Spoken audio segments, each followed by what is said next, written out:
Lorsque le 26 juillet, le Niger a décidé de prendre son destin en main, nous étions surpris de voir la CEDEAO apparaître de je ne sais où avec une force en attente. Où était cette force? Lorsque des milliers et des milliers de Nigériens étaient tués par les terroristes, où était cette force lorsque des milliers de Maliens, de Burkinabés mouraient sous les balles des terroristes?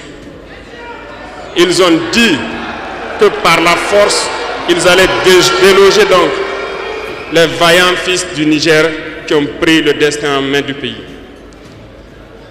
Croyez-vous que ce sont des femmelettes qui sont au Niger? Il y a des combattants là-bas. L'armée nigérienne est guerrière. Ils combattent depuis des années.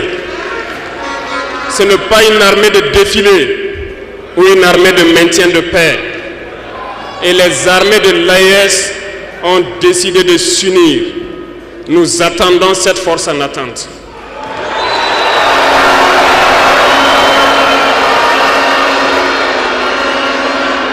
Il faut que ces soi-disant démocrates le comprennent. Lorsque des milliers de Nigériens sont morts sur leur lit d'hôpital par manque d'électricité ou par manque de médicaments, c'est du crime. Ils sont responsables de ces sanctions, ils sont responsables de ces morts. La même chose se passe au Mali. Avec le Burkina, nous avons des sanctions indirectes. Parce qu'il faut que les gens comprennent.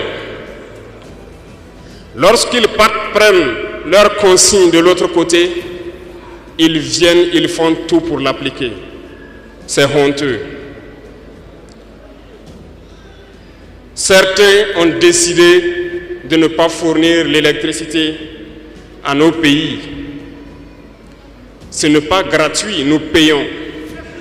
Et ça contribue à leur économie.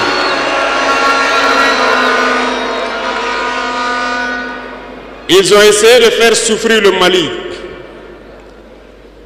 Et bien sûr, en faisant fi de tous les textes et de ne plus donner l'électricité au Mali, espérant que la population se révolte. Ça ne marche pas. Lorsque ça a duré, certains étaient obligés de faire payer leur propre peuple en augmentant le coût de l'électricité. Ça va encore augmenter.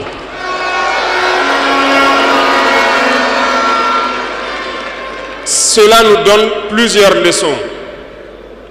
Plusieurs leçons en ce sens que l'indépendance que nous prenons, la souveraineté que nous prenons, nous devons tout faire pour qu'elle soit. Ils nous ont donné de très belles leçons et nous avons très bien compris.